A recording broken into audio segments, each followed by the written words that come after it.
Assalamualaikum warahmatullahi wabarakatuh.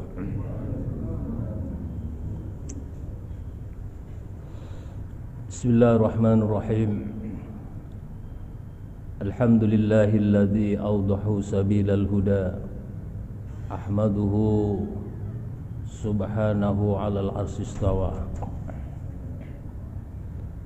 Alhamdulillahilladzi hadana lihadza wa ma kunna linahtadiya laula an hadana Allah.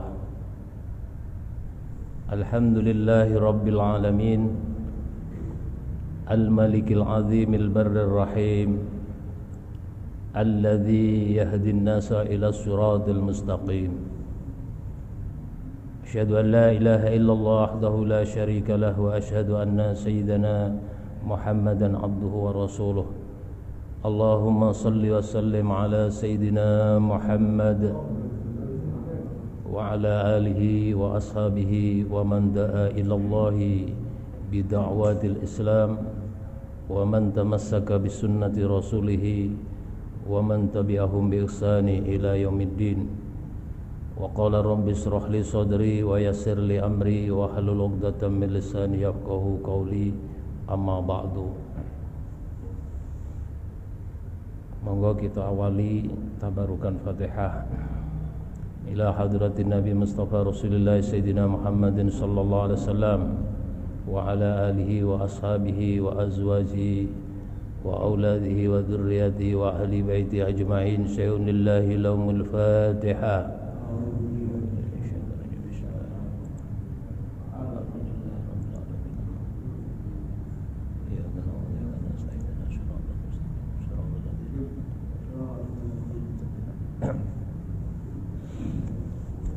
Alhamdulillah, puji syukur kehadirat Allah Subhanahu wa taala yang telah membukakan hati kita sehingga kita bisa hadir di dalam majelis ini di tempat yang penuh rahmah dan barokah. Shalawat ma'assalam mari kita aturkan kepada junjungan kita Nabi besar Muhammad sallallahu alaihi wasallam dan kepada seluruh keluarga, para sahabat, zuriat dan pengikut beliau sampai hari akhir nanti. Melanjutkan tema tentang masalah bagaimana kita mengenal Tuhan, mengenal Allah. Tentunya harus merujuk dengan dalil-dalil, baik dalil nakli maupun dalil akli. Yang kemarin kita sudah membahas beberapa dalil. InsyaAllah ada 6 dalil. Malam ini insyaAllah dalil yang terakhir, al-adillatu ala wujudillah, yaitu dalil tentang wujudnya Allah. Itu semua dalil-dalil itu dapat kita lihat tentang wujud Allah yang bisa dibuktikan dengan dalil-dalil yang disebutkan yang sudah kita bahas. Yaitu yang pertama ad-dalilul fitriyu, yaitu dalil fitrah. Yang kedua ad-dalilul khissiyu, yaitu dalil indra. Dan yang ketiga adalah ad-dalilul aqliyu, yaitu dalil akal. Yang keempat ad-dalilul wahyi, dalil wahyu atau syara'. Dan yang kelima ad-dalilut tarikh, yaitu dalil sejarah. Dan yang sekarang kita akan membahas yang keenam, yaitu ad-dalilul akhlaqi, yaitu dalil akhlak. Tentunya semua dalil-dalil ini berfungsi untuk menguatkan pandangan kita, untuk memahami, mengenal secara lebih mendalam tentang ma'rifatullah. Betapa keagungan Allah yang begitu luar biasa. Ini serta-merta tidak boleh kita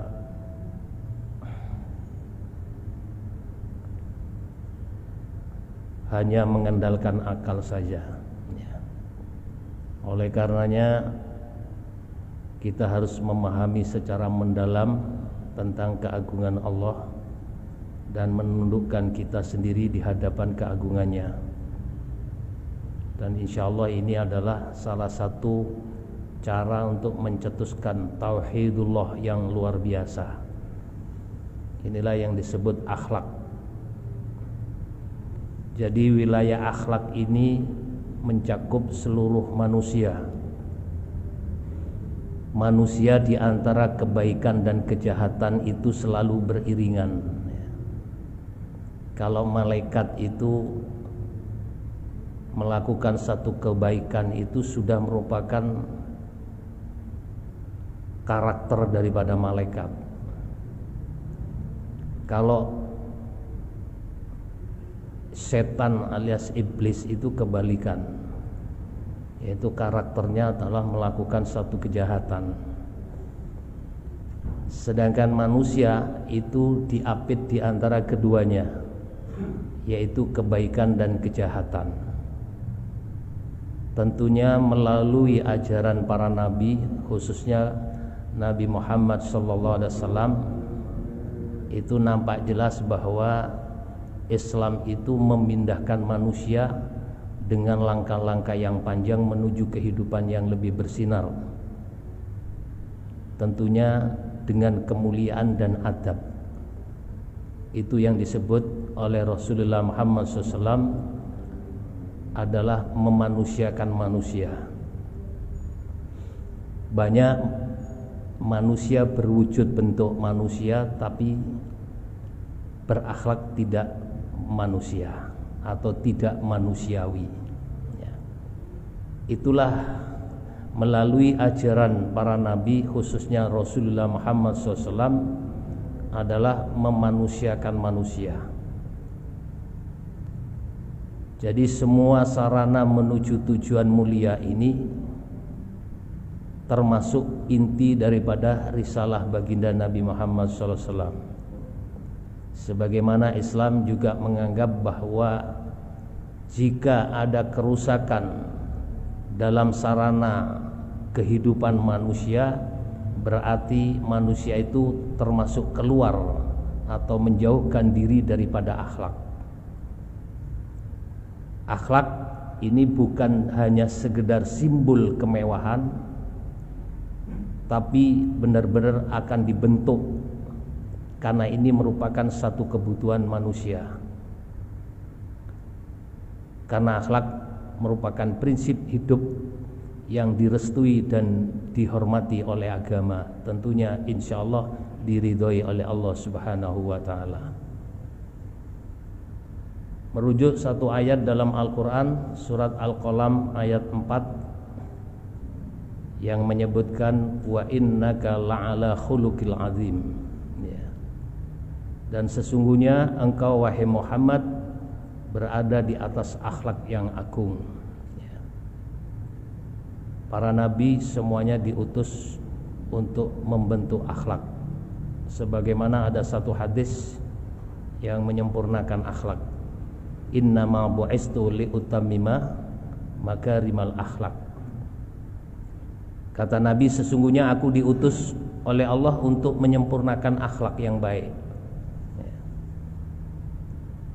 Ini adalah langkah-langkah yang kita tempuh adalah mengikuti Rasulullah Muhammad SAW. Bahkan Rasulullah itu berakhlak Al-Quran. Ada hadis yang lain mengatakan, hadis riwayat Muslim, kana khuluquhul Quran. Akhlak Rasulullah itu adalah Al-Quran. Jadi tidak heran ketika Rasulullah itu bersifat maksum, terjaga dari segala khilaf dan salah, karena Rasulullah itu berakhlak Al-Quran. Wal Quranun natik, ada yang mengistilahkan Al-Quran yang berjalan. Bisa dipastikan Rasulullah dulu adalah makhluk manusia yang paling suci, ya. Dan akhlak ini sejatinya adalah dasar daripada ibadah. Ada satu hadis yang menerangkan risalah husnul khuluq, wa innahu fi nafsihi ibadatun azimatun tatanawalu min zamanil abdi waqtan tawilan. Dan sesungguhnya akhlak mulia itu sendiri pada dasarnya merupakan ibadah yang agung yang mencakup waktu yang panjang dari seorang hamba. Wa huwa fi rahatin wa na'imin ma'a husulil ajril azim. Sementara sang hamba dalam ketentraman dan kebahagiaan disertai memperoleh pahala yang besar. Abdurrahman bin Nasir As-Siddiqi mengatakan seperti itu.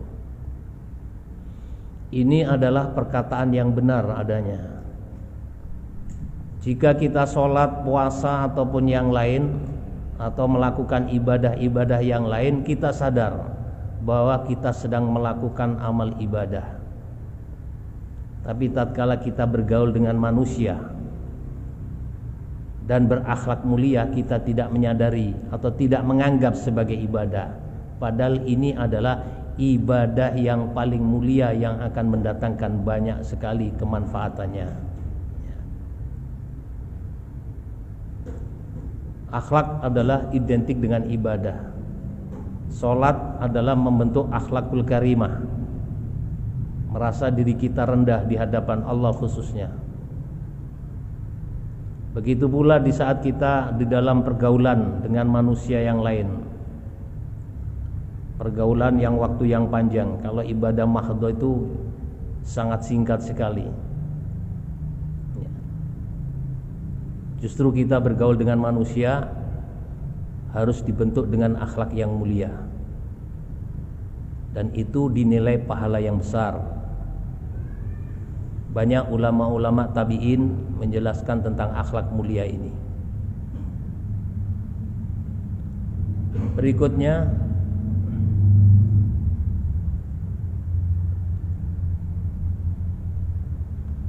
prinsip hidup ini sebagai landasan Islam dianggap sebagai fadhail atau kemuliaan.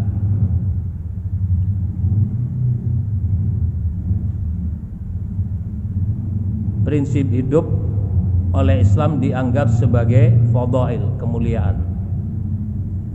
Pengikutnya diharapkan berpegang teguh dengan kemuliaan itu. Oleh karenanya, sebelum kita merinci tentang fadhail ini, terlebih dahulu kita kaji tentang dakwah yang mengajak pemeluknya berpegang kepada akhlak yang terpuji.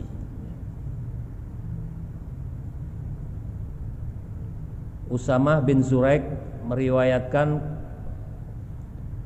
kata beliau, kami pernah duduk bersama Rasulullah Muhammad SAW. Kemudian seolah-olah di kepala mereka itu terdapat burung, jadi nggak berani bergerak, sangat diam sekali. Khawatir ibarat burung itu kalau digerak sedikit lari. Dan mereka siapapun tidak ada seorang pun yang berbicara. Sampai pada akhirnya beberapa orang datang dan bertanya kepada Rasulullah Muhammad SAW, siapa di antara hamba Allah yang paling disukai oleh Allah? Rasulullah SAW menjawab, yang paling baik akhlaknya. Riwayat lain, dalam hadis yang lain mengatakan, ma khairu ma u'tiyal insan khuluqun hasanun. Apakah hal terbaik yang diberikan oleh seseorang? Beliau menjawab, akhlak yang baik. Riwayat yang lain juga disebutkan, innal fahsya wattafakhusha laisa minal islami fi syai'in. Kata-kata buruk dan berkata buruk itu bukan dari Islam. Jadi ada seorang yang mungkin selalu mengumpat, menghujat dan sebagainya, itu bukan dari Islam.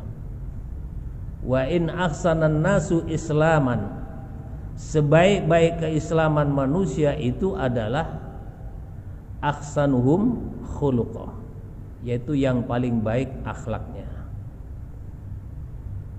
Wasu'ila ayyul mu'minina akmalu imanan. Ketika beliau ditanya orang beriman yang bagaimana yang paling baik ya Rasulullah, qala, beliau menjawab, ahsanuhum khuluqa, yang paling baik akhlaknya. Akhlak merupakan satu landasan utama. Abdullah bin Amr pernah berkata, aku mendengar Rasulullah SAW bersabda, ala ukhbirukum bi ahabbikum ilayya, maukah kalian aku beritahu tentang orang yang paling aku cintai, wa aqrabikum minni majlisan yaumal qiyamah, dan yang paling dekat tempat duduknya denganku di hari kiamat. Fa'adaha marrataini aw salasan, beliau mengulang 2 sampai 3 kali dengan kalimat yang sama. Qalu, mereka menjawab, na'am ya Rasulullah, mau ya Rasulullah. Apa jawabnya? Singkat padat. Qala ahsanukum khuluqa, Rasulullah bersabda, yang paling baik akhlaknya.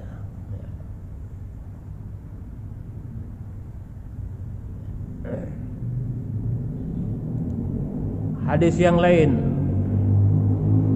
berbicara tentang akhlak. Ma min syai'in asqalu fi mizanil mu'mini yaumal qiyamah, tidak ada yang lebih berat dalam timbangan seorang mukmin di hari kiamat min khuluqi hasan, selain akhlak yang baik. Innallaha yakrahul fahisal badi'a, sesungguhnya Allah tidak suka orang-orang yang berkata-kata buruk dan jorok. Itu bukan ajaran Islam. Wa inna sahiba husnil khuluqi la yablugha bihi darajatan sahibis saumi wassalah. Orang yang berakhlak baik itu mencapai derajat orang yang berpuasa dan sholat. Saking mulianya. Ini yang menyampaikan adalah baginda Nabi Muhammad SAW untuk mengajak orang untuk melakukan berbagai macam ibadah, mendirikan negara yang ditopang oleh jihad yang panjang. Namun demikian, yang paling memberatkan timbangan mereka pada hari hisab adalah akhlak yang baik. Ini berarti bukti bahwa kedudukan akhlak itu sangat tinggi dalam Islam, dan ini bukan barang baru, ya. Dan itu sudah lama diajarkan para nabi, termasuk Nabi Muhammad SAW. Ya. Jika sesuatu agama itu memberlakukan akhlak yang terpuji antar sesama manusia,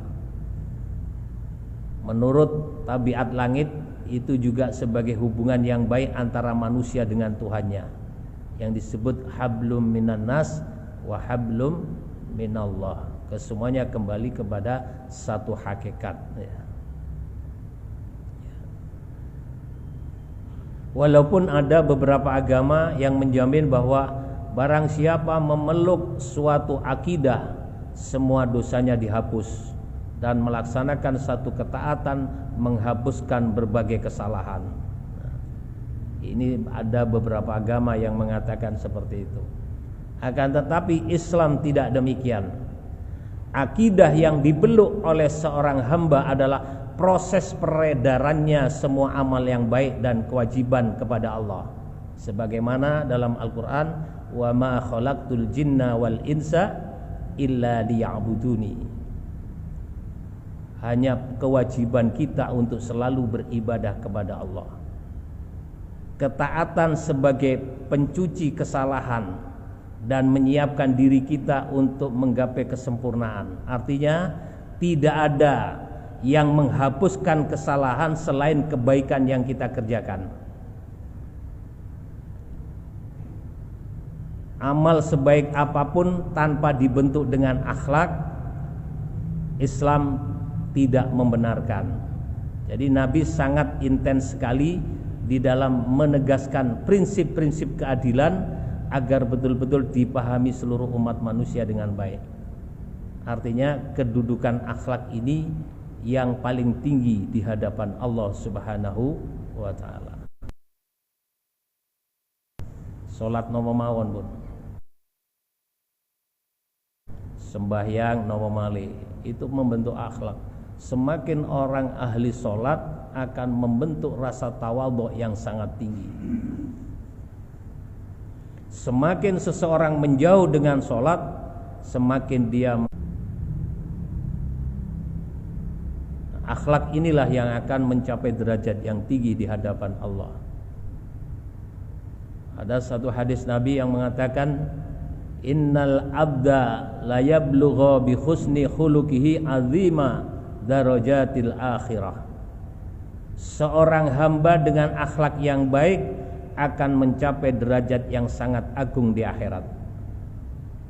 Wa asrafal manazili wa innahu la dhaiful ibadah. Dan kedudukan yang paling mulia, padahal orang itu lemah dalam ibadah karena akhlaknya yang paling tinggi. Wa innahu la yablugha bisu'il khuluqihi. Juga dengan keburukan akhlak akan mencapai asfala darajatan fi jahannam, akan mencapai derajat yang paling hina di neraka jahannam karena akhlak yang jelek, akhlak yang buruk. Hadis-hadis banyak yang menerangkan. Aisyah radhiyallahu an pernah berkata, aku mendengar Rasulullah SAW bersabda, innal mu'minal la yabrika bi husni khuluqihi darajatas shaimil qa'id.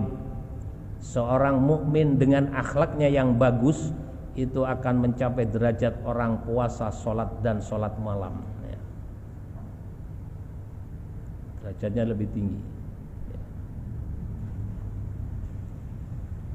Riwayat lain, innal mu'mina la yudrika bi husnil khuluqi. Dengan akhlak yang baik seorang muslim itu mencapai darajati qaimil lail wa shaimin nahar, mencapai derajat yang seperti berqiyamul lail atau melaksanakan salat malam dan berpuasa di siang hari.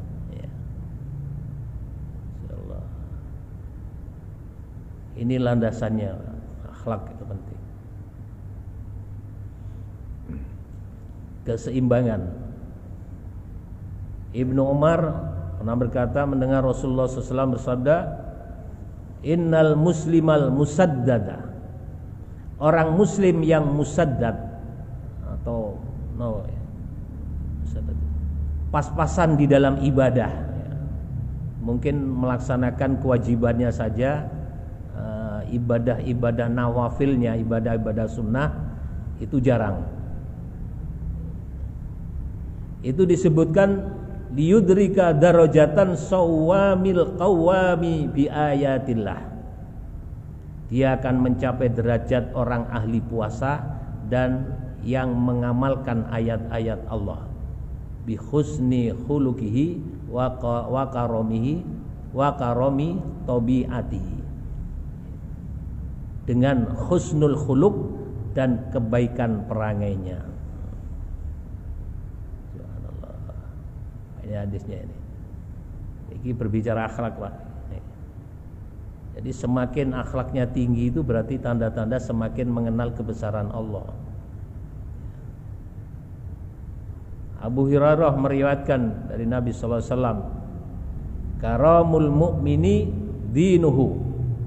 Kemuliaan seorang mukmin itu dengan agamanya. Kemuliaan seorang mukmin itu dengan agamanya. Wa muru'atuhu ukluhu. Muru'ahnya dengan akalnya. Wa khasabuhu khuluquhu. Nasabnya dengan akhlaknya. Jadi orang mukmin itu agama, akal dengan akhlak itu adalah satu kesatuan. Akal yang sempurna karena berdasarkan hanya menuju kepada akhirat, dibentuk dengan akhlak yang sempurna. Itulah yang disebut agama. Islam adalah agama yang benar. Harus mengikuti akhlak dan akal yang benar.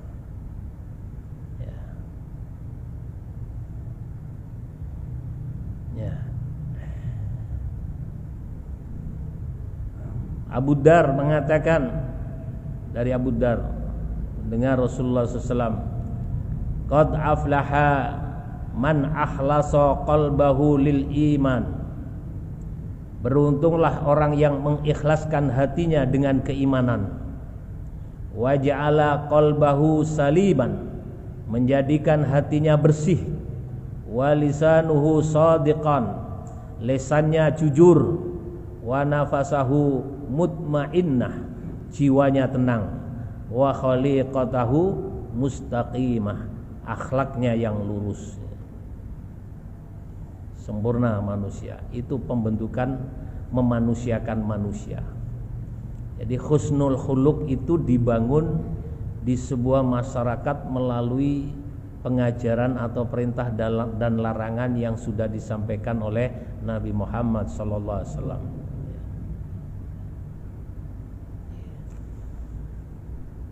Karena Nabi tidak pernah memerintah dengan doktrin, istilah sekarang, lakukan ini, jangan kau lakukan itu, tidak. Semua membutuhkan proses. Proses penanaman adab itu membutuhkan tarbiyah yang lama dan membutuhkan istiqomah, komitmen atas langkah-langkah yang kita tempuh. Tidak bisa ditempuh dengan sesaat. Ini akhlak, Pak.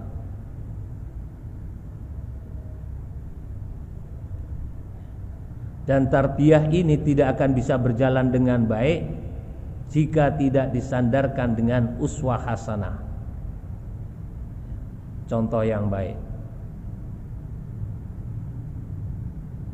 Karena contoh ini penting, Pak. Nabi mengatakan lisanul hal khairum min lisanil maqal. Jadi keterangan dengan perbuatan itu lebih baik daripada keterangan dengan ucapan. Jadi uswah hasanah, contoh. Jadi Nabi itu tidak pernah memerintah sesuatu, dia mencontohkan langsung.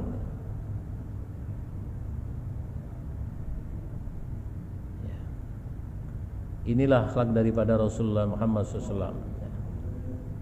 Jadi Rasulullah itu adalah uswah hasanah yang tertinggi, terutama di dalam akhlak. Di dalam akhlak itu adalah contoh yang tertinggi. Banyak Rasulullah itu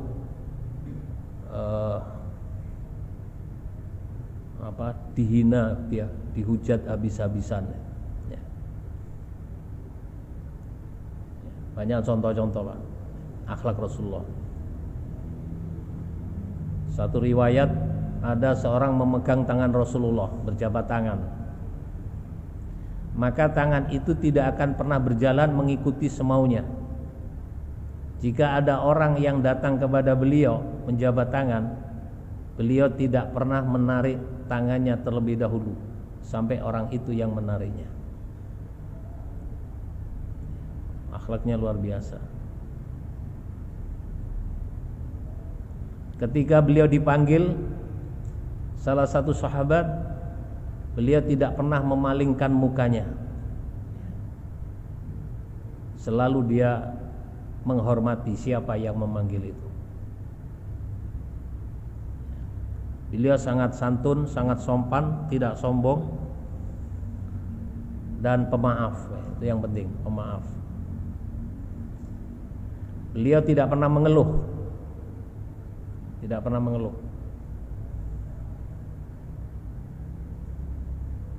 Beliau tidak pernah pembual, membohongi seseorang, tidak pernah.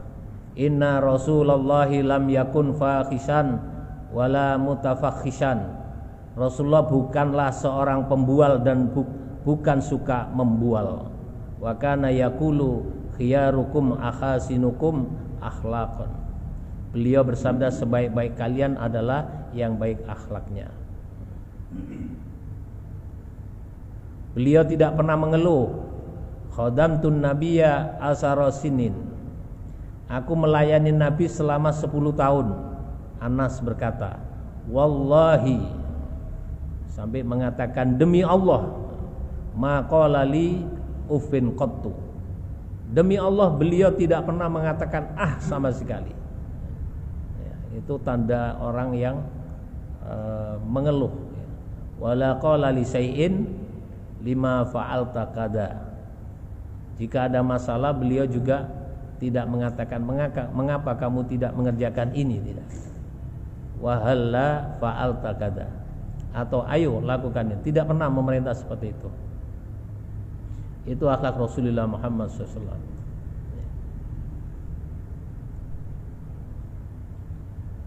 Kemudian memilih di antara dua pilihan, ini dianjurkan oleh Rasulullah. Ma khuyyira Rasulullahi baina amraini illa ikhtara aisarahuma ma lam yakun isman. Rasulullah tidak pernah menghadapi dua pilihan kecuali beliau memilih yang termudah selama tidak ada dosa di situ. Jadi kalau umpama ada dua pilihan, pilihlah yang paling mudah. Itu sangat sederhana, Rasulullah mengatakan. Pilihlah yang termudah selama tidak ada dosa di situ. Fa in kana isman kana ab'adan nasi anhu. Dan terhadap dosa beliau menjadi orang yang paling jauh. Wa man taqama Rasulullah li nafsihi fi syai'in qattu. Rasulullah juga tidak pernah marah untuk dirinya sendiri illa an tantahika hurmatallahi fayantakimu. Kecuali jika hak-hak Allah itu dilanggar, maka beliau pun marah. Jadi kalau individunya, pribadinya itu enggak pernah marah. Ada satu riwayat Rasulullah secara pribadi dihina, diarani wong penipu, pendusta, bahkan diarani tukang sihir. Rasulullah tidak akan pernah marah. Bahkan yang menghina, menghujat itu kebetulan orang buta, tiap hari dia jenguk, dia suapin makanan dia. Itu akhlak Rasulullah. Subhanallah.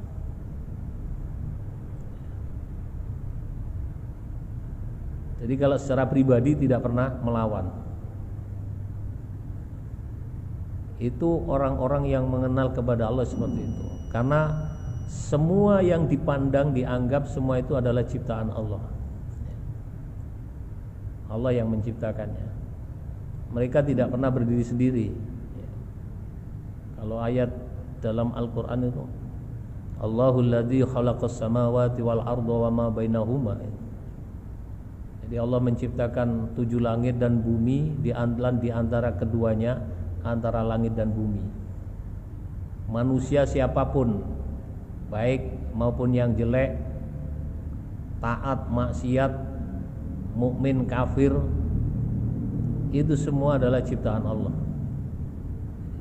Jadi orang yang bertauhid itu adalah sangat santun, sangat pemaaf, dan beliau tidak pernah marah. Ini harus ditiru, tapi abot memang. Kita dihujat habis-habisan, apalagi orangnya buta, nggak kelihatan. Nggak mungkin kita mau ngasih makan. Kalau ngasih makan mungkin dengan dengan sifatnya membahayakan. Bu dicampuri racun dia nggak mati gitu. Ya.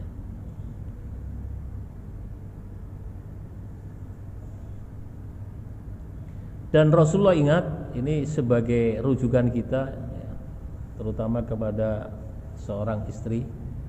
Wa ma daraba Rasulullah syai'an qattu biyadihi. Rasulullah itu pun juga tidak pernah memukul dengan tangannya. Walam ra'ata wala khadiman. Tidak pula terhadap wanita maupun pembantu. Artinya wanita, istri-istrinya enggak pernah dipukul. Itu akhlak. Jadi lek wong lanang tukang gebloki bojone ya bertolak belakang ini.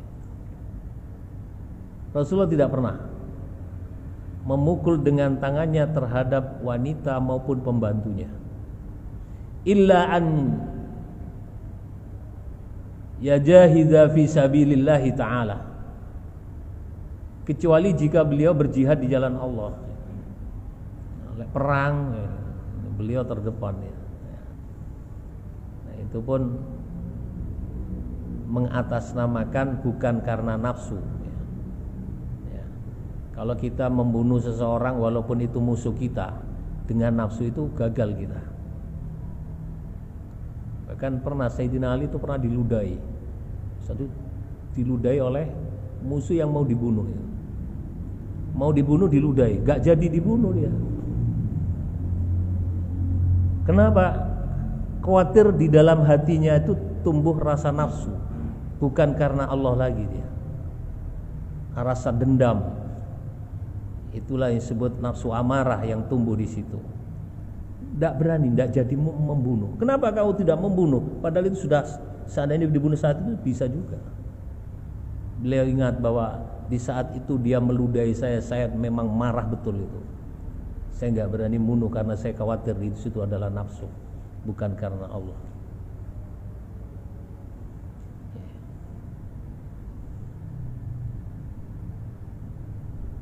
Banyak ya, keterangan-keterangan tentang itu. Menjadi terakhir landasannya adalah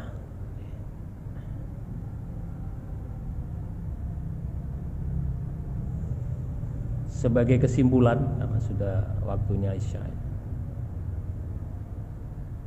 kita ini diajari oleh Rasulullah SAW, semua aktivitas kita ini harus kita mengenal tentang subjeknya. Selama kita merasa bersama dengan subjek, maka akan timbul rasa syukur, rasa taat, rasa tawadhu, rasa berakhlak yang mulia. Itu karena kita mengenal subjek. Tadi sudah disampaikan ketika Rasulullah SAW dihujat, diludahi, dilempari kotoran, tidak pernah marah, karena beliau mengenal siapa subjek di balik itu. Kembali kepada Allah. Nah, sehingga ada satu hadis yang mengatakan takhallaqu bi akhlaqillah, berakhlaklah kalian dengan akhlak Allah. Akhlak Allah itu pemaaf. Lalu umpama Gusti Allah itu pendendam, ki wong kafir mulai biyen ndak ana sing urip mate kabeh nih. Gusti Allah itu membentuk bentuk keadilannya Allah.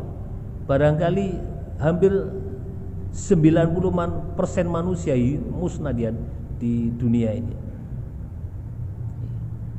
Wong maksiat merajalela di mana-mana, dia masih diberi kesempatan oleh Allah untuk hidup, untuk bertaubat. Itu akhlak Allah. Nah, kalau kita tahu tentang takhallaqu bi akhlaqillah, berakhlaklah kalian dengan akhlak Allah, kata Nabi, itu kita harus mengenal subjek di balik itu. Mengenal subjek. Musuh sing musuhi panjenengan itu duduk musuh, balik nomane. Jangan kita mendendam, apalagi kita akan menghancurkan dia. Bisa jadi sekarang dia musuh kita, tapi tidak tahu ke depannya, mungkin anaknya, mungkin cucunya, dia akan menjadi pengikutnya. Itu rumusnya Rasulullah Muhammad SAW. Nah, ini yang kadang-kadang kita tidak pernah berpikir ke sana. Itulah yang dibentuk akhlak sebetulnya. Ya, akhlak. Kenapa Rasulullah diludahi gak marah, malah dengan senyum? Ya. Nauzubillah min dzalik. Kalau kita mungkin nggak seperti itu. Pemane bendino diitoni. Kepinter wong ini. Ya. Diitoni, krungu. Saiki ndek pundi saniki sing biasa ngedoni kula niki. Lara nih, oh mandar nang mati wis. Itu. Kita lupa kepada Allah. Padahal hakikatnya yang menciptakan semua adalah Allah. Wallahu khalaqakum wa ma ta'malun. Wallahi itu Gusti Allah khalaqakum dadekno sira kabeh wa ma ta'maluna, lan sing sira lakoni kabeh itu kok Gusti Allah. Jadi tidak ada sesuatu af'al kecuali af'alnya Allah. Ada satu redaksi kalimat yang mungkin itu pun dilarang. Ada redaksinya begini: laisa fi'lun ka fi'lihi Ora ono gawean kaya gaweane Gusti Allah. Secara kasat mata didengar di telinga itu kayaknya benar. Tapi para arifin mengatakan kalimat itu, redaksi itu adalah khata, keliru. Laisa fi'lun ka fi'lihi. Ora ono gawean kaya gaweane Gusti Allah. Kenapa dikatakan keliru? Karena redaksi kalimat itu seakan-akan ada sesuatu perbuatan selain dari perbuatan Allah. Berarti menungso sik kuwasa nih. Niki sing diarani tauhid itu seperti itu, Pak. Jadi semua itu dihabiskan, dihilangkan hanya semata untuk Allah. Kalau redaksi Quran itu khairihi wa syarrihi minallahi ta'ala. Jadi ketika kita melihat siapapun itu bagus, jelek, api, elek, maksiat, taat itu minallahi ta'ala, atau Allah. Tapi ada yang ayat lain untuk diri kita, biar kita tidak keliru memahaminya. Kalau ayat lain menerangkan untuk diri kita, ma asobaka min hasanati faminallah, wa ma asobaka min sayyiati famin nafsik. Kalau barang kebaikan itu jangan kau anggap dirimu yang melakukannya, tapi itu semua adalah minallah, dari Allah. Solat, jangan kau merasa mampu mengerjakan solat sendiri, karena itu hakikatnya Allah yang menggerakkan kita. Kita bisa bersodakoh, jangan kita merasa mampu kita bersodakoh, karena itu hakikatnya Allah yang menggerakkan kita untuk bersodakoh, dan seterusnya. Akan tetapi sebaliknya, waman sayyiati min nafsik. Apabila kau melakukan satu kejahatan, satu kemaksiatan, satu perbuatan dosa, itu akui dirimu sendiri, jangan dikembalikan kepada Allah. Niki ilmu adab, akhlak, tata krama nang pangeran, Bang. Ya, mudah-mudahan dengan akhlak ini kita betul-betul bisa memahami keagungan dan kebesaran Allah Subhanahu wa taala, sehingga kita mampu bisa bertauhid dengan sempurna. Ini yang bisa saya sampaikan. Kirang langkungi nyun agungi pangapunten. Walafu minkum wallahu muwaffiq ila aqwamit thoriq. Wassalamualaikum warahmatullahi wabarakatuh.